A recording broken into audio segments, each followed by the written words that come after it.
And then most guys go into this nice guy syndrome, right? Instead of being kind, they're being nice. And there's a distinction between the two, right? Their wives are building an exit plan, and they're not interested in sharing how they actually feel at that point. He gets to flip that over and start being decisive. And especially if he's chasing her around being needy, she's not going to be attracted because there's no polarity there. It's a needy thing. And most men stop dating their wives. Yep.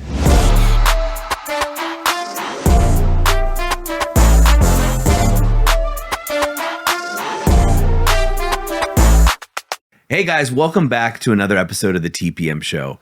We're going to be taking your questions today, and I'm going to do my best job to answer them. We are once again greeted here with Christopher Hansen, who will be fielding those from you guys, and we'll jump right into them. Chris, thanks for being here, man. Yeah, thanks for having me, Doug. Yeah, awesome conversation before we hit record. We were talking about kind of some people that are presenting themselves one way online, and turns out that perhaps their stories aren't exactly true, which is always interesting. Yeah, it's fascinating to see. Seems like that's happening more and more. It is. Yeah. I hope it does, Same. Yeah. Yeah. You want to jump in? Let's jump in, man. Cool. So this question is from Mark. And Mark's a 42-year-old business owner from Texas. This is Doug. I don't get it. I provide for my family. I'm not out screwing around. I even help with the kids when I can. But it feels like my wife and I are just roommates with rings. We share a bed, but there's zero spark. How do you go from this back to passion without begging for sex all of the time? Man, that happens so commonly, right? We hear that story, very similar.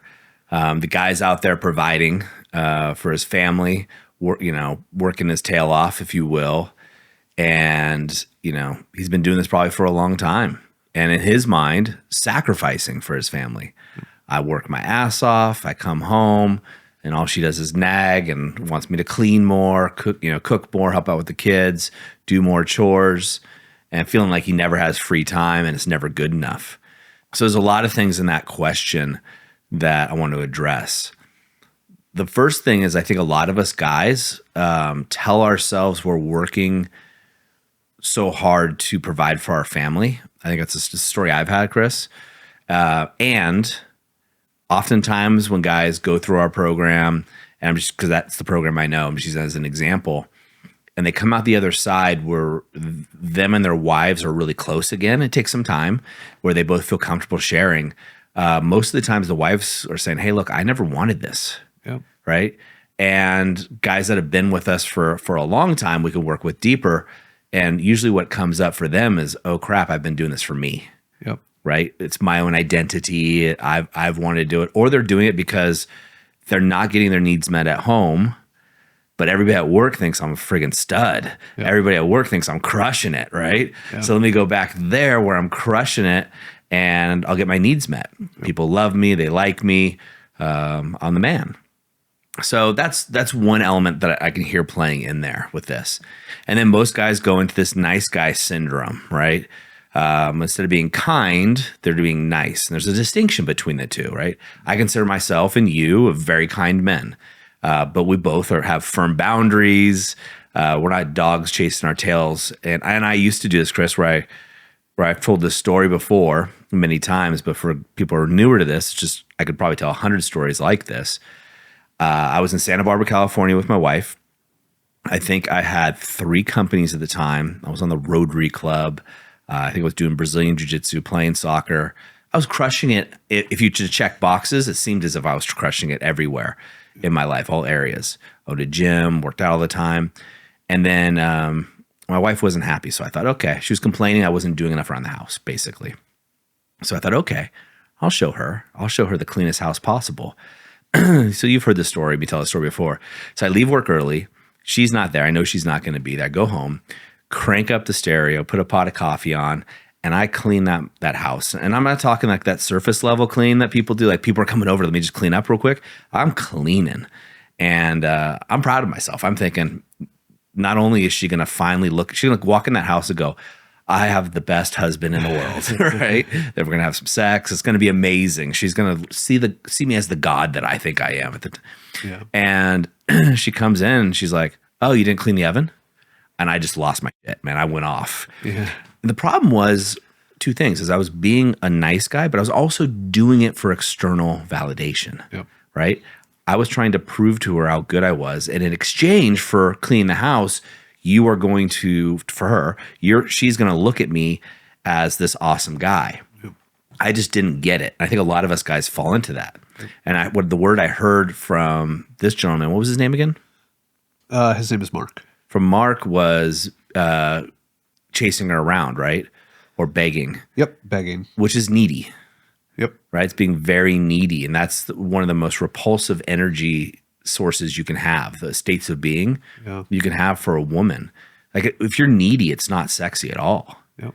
And my guess is if I were to go have coffee with his wife, she would tell me that. She's like, I'm tired of him being so needy. I need him to make more decisions. I hear that all the time from the wives. I want him to be more decisive, which is ironic because guys that call, I mean, you aren't one of our advisors, so you talk to the guys in the front lines, and they have a hard time making a decision of whether to join our program or not. 100%. Yeah, which is a telltale sign. You can tell right away they probably don't make a lot of decisions at home. Decisions on what the kids do, decisions on where you go on vacation, decisions on how your family runs, decisions on what friends you come over or go, all these what are we going to eat tonight? Like basic decisions. And guys have abdicated that power, and Mark probably has as well. And I want Mark to know, and all the other Marks out there, I did the same thing. Sure. Like straight up, I did all of these things. Yeah. He gets to flip that over and start being decisive. Also, really kind of going out and figuring out what is his wife's real needs. Because again, when people are in this state, when I talk to their wives, which I don't talk to most of the men's wives, but on occasion, especially with the one-on-one guys, they'll ask me if I'll speak to their wives, and sometimes I'll get on a phone call or a Zoom with them. And more often than not, what I hear, and I hear this from my wife's girlfriends all the time, is it's like having another child in the house. Yep. And they feel like instead of having a man or a husband, they've got a child. Yeah. And so guys get to flip that over. And I think the Triadic Connection is the best way to get started with that. And so for those that don't know what the Triadic Connection is, that's going to start with the clean slate method where you wipe the slate clean. So now you're kind of drawing a line in the sand with your wife and saying, hey, here's where we were. This is the past. Let's leave that in the past and let's start fresh. Yeah. Right. And there's still going to be some stuff to work on there. Right. It's not like it's a magic wand, but it's pretty darn close. Yep. And you don't have to talk about it. So it's a methodology. We've done a lot of stuff on this. The second part of that is what we call the hidden motives technique. And that's using validation. Again, when I talk to the wives, or, my wife coaches women, as you know, then when I talk to any of them, they all will say they don't feel heard. Yeah. They don't feel seen, or they don't feel safe, which, again, when my wife told me she didn't feel safe, I was like, what are you talking about? I don't yell or scream. I raised my voice, especially the oven thing, right? Because I get pissed. But I never hit her. I would walk away sometimes. But I didn't realize it was emotional safety. I didn't get that at first. Yep. And so his wife probably doesn't feel emotionally safe. And especially if he's chasing her around being needy, she's not going to be attracted because there's no polarity there. It's a needy thing. Yeah. So that's another thing Mark gets to work on as he's going through that. It reminds me of Dr. Glover's book, No More Mr. Nice Guy. Yeah. Kind of describes the symptoms there. But the way you get out of those symptoms is becoming activated again. And at TPM, we call that going from deer to wolf. So deer would be an acronym we use for defend, excuse, explain, react. Wolf being an acronym for wise, open, loving, and fierce. And so the deer is prey, right? And so when men go into this nice guy mode, they become the prey. And so you can't have two deer. So the wife has to take on the masculine role, which is probably not natural for Mark's wife and for 90% of the women out there. Yeah. They can go into masculinity, but that's just not their natural state. Yeah. And most men listening to this probably prefer a woman who's naturally in a feminine, flowy dress, that kind of state. Yeah. And they can step into their masculine, right? And so sure. Those are some big issues I'm seeing with what Mark could work on right away. Yeah, and I imagine she's feeling a ton of pressure. Oh yeah. Being in a position where she has to make all of those decisions and then simultaneously meet, Mark's needs that, are not, she's not drawn to actually meeting them. No. Right? I mean, here's how the conversation is going to go with Mark's wife, because I've had this conversation, guys, so many times. If she's honest with me, she's going to be like, you know what? He comes home, he's in a mood. I have to take care of the kids. I have to take care of the house. If she's working, she has to work. She has to make the decisions on food. She's overwhelmed with decision fatigue. Then he comes home, abdicates his power, and then goes around and tries to make her happy rather than just taking control. So she feels that if he's making the decisions, he's just going to drop the ball or pass it back to her.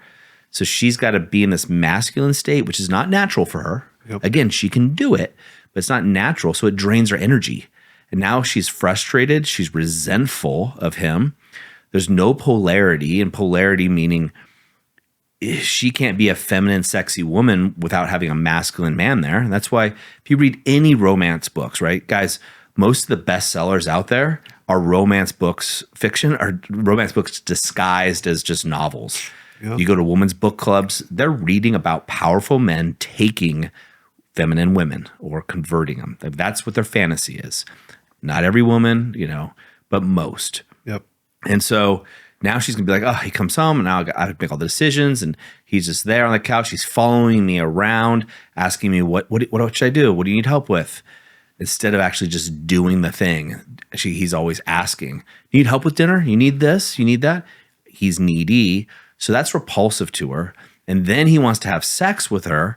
And she's like, it's like having sex with a grown man child. That's not sexy. That's not what she signed up for. Well, it's just another chore that gets put onto her list, that she's not coming away from that experience being fulfilled, or, her cup's not being filled by that in any way. And I love the frame that, sex gets to be a celebration of the natural connection in a relationship, not the thing that the man uses to connect. Yeah. Right. Because when it becomes a celebration of the connection that's actually there, both parties are walking away feeling fulfilled by that. Yeah. And if she's not, and she hasn't been for a long time, I mean, what's her motivation to have sex? None.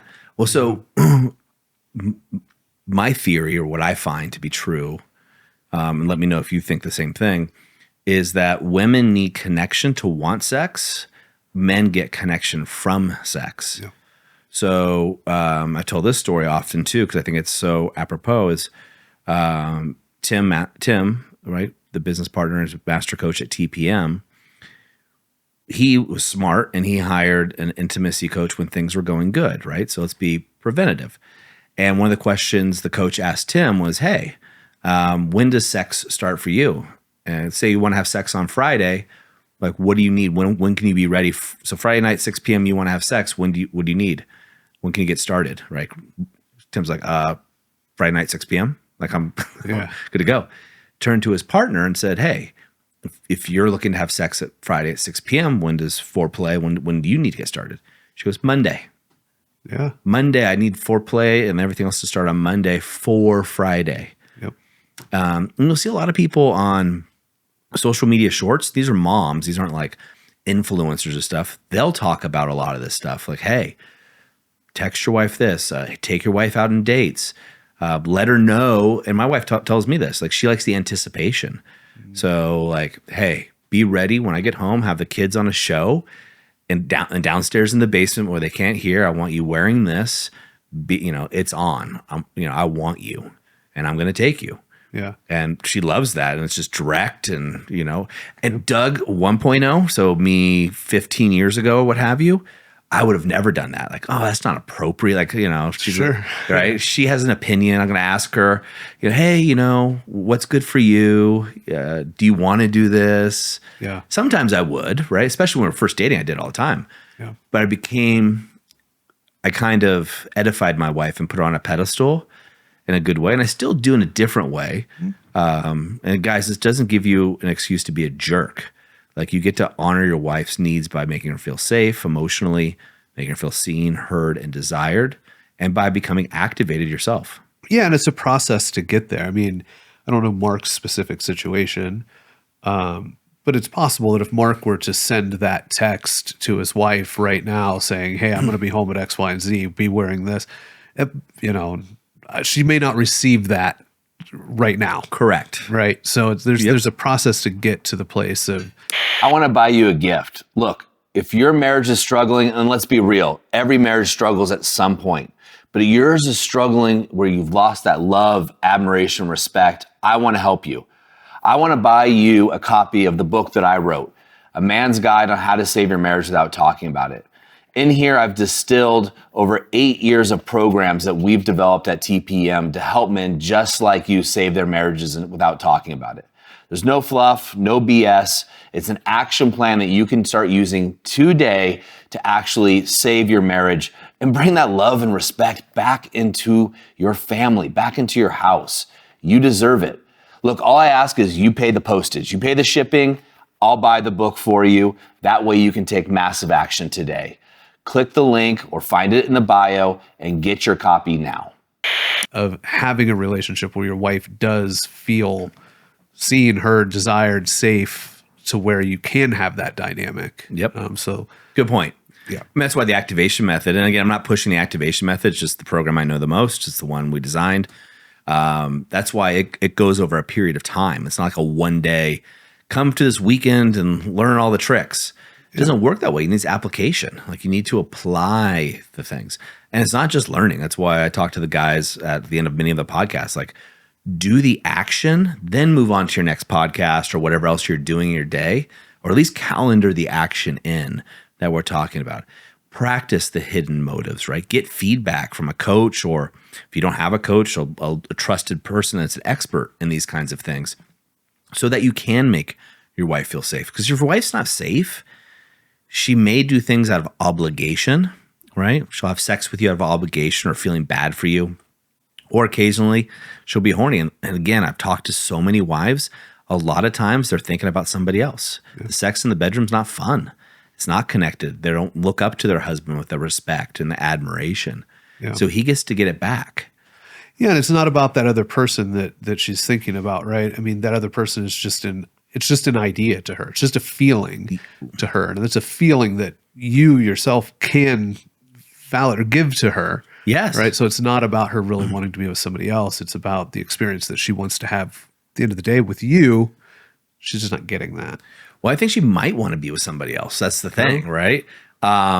Because she's not getting it. She wants it with you first and foremost. Right.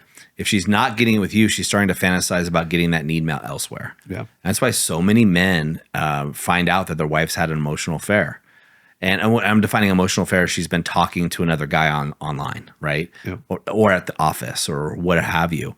And most guys never realize this until it's too late, or they flip their wife's phone over, or there's one guy, I'm not going to say his name, but his son fell and his wife dropped her phone on the table and ran over there, and he was getting up to go and just looked down and saw a message text that she was having while she was sitting at the table with him with another man.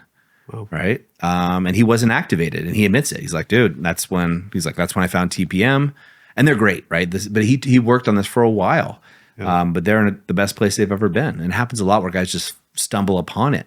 And so we really get to honor that and provide it. When we first start dating our wives, a lot of times there's mystery, and we're starting to plan the dates, right? Yep. She doesn't have to. She doesn't know, we're planning dinners, we're taking her out, we're planning a cool trip, a cool adventure. And most men stop dating their wives. Yep. It's like, I got married, check the box. Okay, add some kids in there. Okay, now we're stressed. Now we're not sleeping. And now you're into the day-to-day. And when resentment starts to build up, a lot of times you love each other but don't like each other. Yep. And so that's where the whole idea is, like, you're laying next to your wife and you're 3 to 6 inches apart, but you feel 6 miles away. Yep. And a lot of guys, I don't know if Mark's in this situation, but they're scared to touch their wife right at night, because, like, what is she going to say? What's she going to do? And sure, and there's vulnerability, and then that turns to volatility. Yep. And then that can turn to conflict, and then rejection. Yep, absolutely. Yeah. Men are a lot more sensitive than they, portray themselves to be. At least I know I have fallen into that boat for, a large portion of my life. Oh, dude. I mean, we have thousands of men that go through our programs, so we see it all the time. Even the most masculine man, and again, we have special forces soldiers, last Alpha Reset, we had a firefighter who was in the fire department for 20 some years. He's a masculine dude, and he's tired of being rejected, and he wants joy in his life, and all of these things.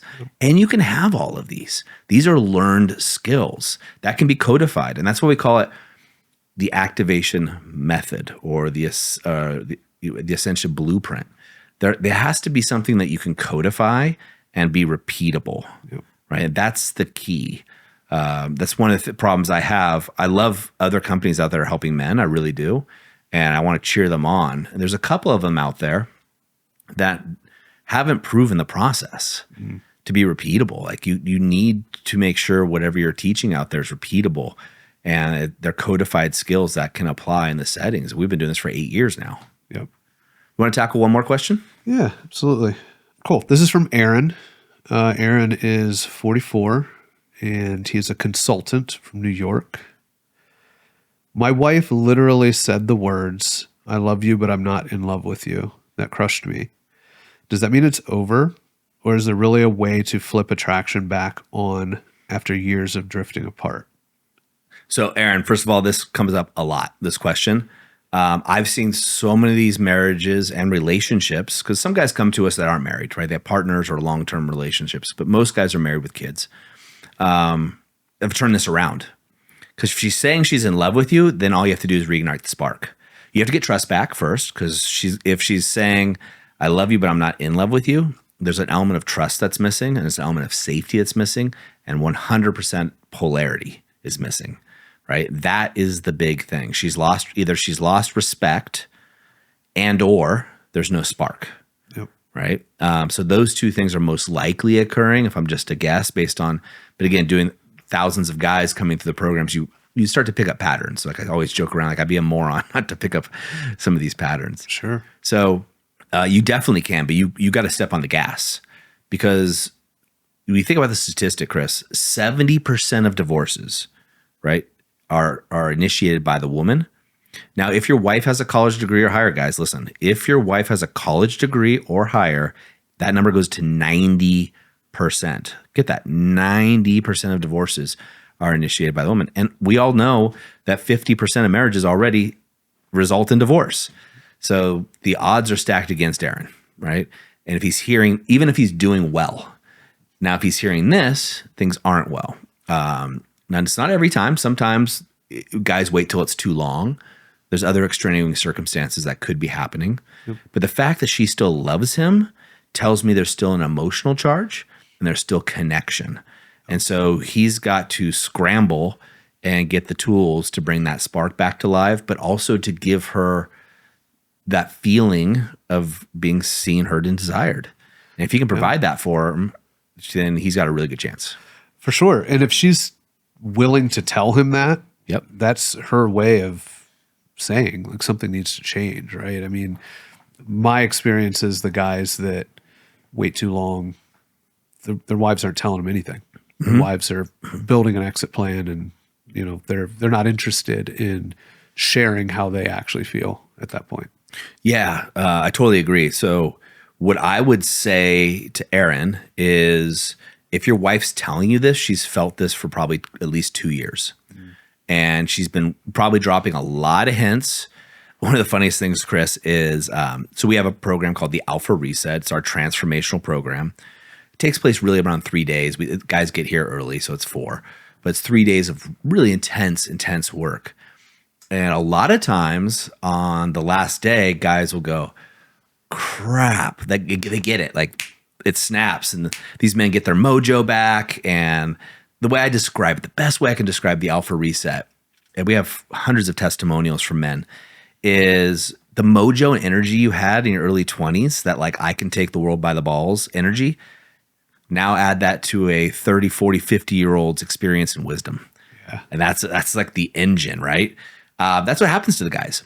And in that engine becomes wisdom, right? It's just part of the wolf, wise. That's the W in the wolf, wise, open, loving, and fierce.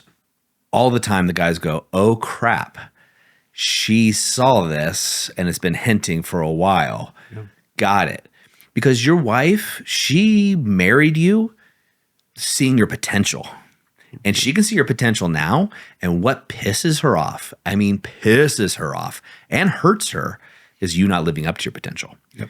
And so that's what Aaron's wife is probably seeing. The analogy I do you invest in stocks at all, mutual funds? Yeah. Okay. So when you invest in a stock, are you looking for a stock going up, or are you looking for a stock that's going to go down over time? Up 100%, right? Yep. So did your wife. Yep. She was looking for a stock that's going to increase in value, not decrease. And sadly, for a lot of guys, they decrease, right? They get out of shape, and that's kind of a normal thing. But more importantly to women, physicality isn't the big striker attraction for most women at a certain age, right? And it's important, but is the man working on himself? Is he bettering himself? Is he passionate about what he's going after in life? Like, all of these elements come into it, and there's a process to get there, and he can get it back. Yeah. But if there's no emotion, so if your wife is not yelling at you, she is not telling you she loves you, she's not reacting to you, she doesn't give a shit what you do, that's when it's too late. Yep. She just doesn't care anymore, and she's moved on. And what happens, most guys don't realize, unless there's an acute incident, so an affair, physical abuse, new drug abuse, an acute like boundary crossing thing, what usually happens is women will either look at their career, they'll look at their finances, they'll find a place to live, they'll find a new man, and then they ask for divorce. Yep. They have their whole new life already mapped out, and that's what trips guys up, because guys are like, oh man, we got divorced, and 6 months later she was with a new guy, or 3 months later. It's like, dude, she's been planning that new guy for a couple of years now, and you waited too long. So yeah, Aaron needs as soon as possible, run, don't walk, get those skills necessary to move forward, and get them today. Don't wait till tomorrow. Yep. I agree. Well, for Aaron and for Mark here, if they need to connect with TPM or get any resources from us, what's the best way for them to do that? Yeah. I mean, you'd probably be the better person to ask, honestly. But Fair enough. But yeah, so we have a general email inbox. I'm old enough that I still use email. I know the younger generation laughs at me, but it's VIP@thepowerfulman.com. Just go ahead and email in. We have advisors that are in there, men like you, Chris, and they're there to answer questions, right? And on your particular situation. So kind of like I'm answering these questions, the process usually looks like you can email in, they're going to send you to an application where you can apply, or they'll ask you the questions, or they can jump on a call and ask you the questions. We do have some gatekeeping that we do to make sure it's a good fit for both parties. We have a super high rating on our programs, is because 2 reasons. One is we only want to work with people we know we can help, or at least we believe we can help. 2 is we want to make sure that the men coming in to we call it the movement, are good guys. Like, they're the right fit for our community. Yep. We hold our community really close. I mean, our community are men I spend time with, right? My kids can be around them, my wife. So I don't want any, if you're an asshole, don't apply. Sure. But that doesn't happen. So VIP@thepowerfulman.com, or you can go over to the website. It's thepowerfulman.com. And there's I think it's a get started or find out more, one of those usual buttons that you see on a website. And that'll take you right to a video, a little short video, and an application. And you can apply at that point, or book a call just to find out more information. There's no risk. The risk is making the decision. Yep, absolutely. Yeah. Awesome. Thanks for bringing these questions, man. These are always fun. Yeah, of course. Thanks, Doug. Yeah. Gentlemen, thank you for sending in your questions. And there's a similarity to both Mark and Aaron there. And I'm wondering if you saw any of yourself in that. I certainly did. But one of those things is about getting activated again, right? Becoming the wolf. And if TPM isn't for you, totally cool. I got no problem with that. But do something, right? Both of you guys, Mark and Aaron, and especially you, Aaron. I want to see you do something. Go to another program. Do something that might help you move forward. And I want the best for you guys, and you guys listening. I really appreciate it, and I don't take it lightly. And as I say, in the moment of insight, take massive action. We'll see you next time on the TPM Show.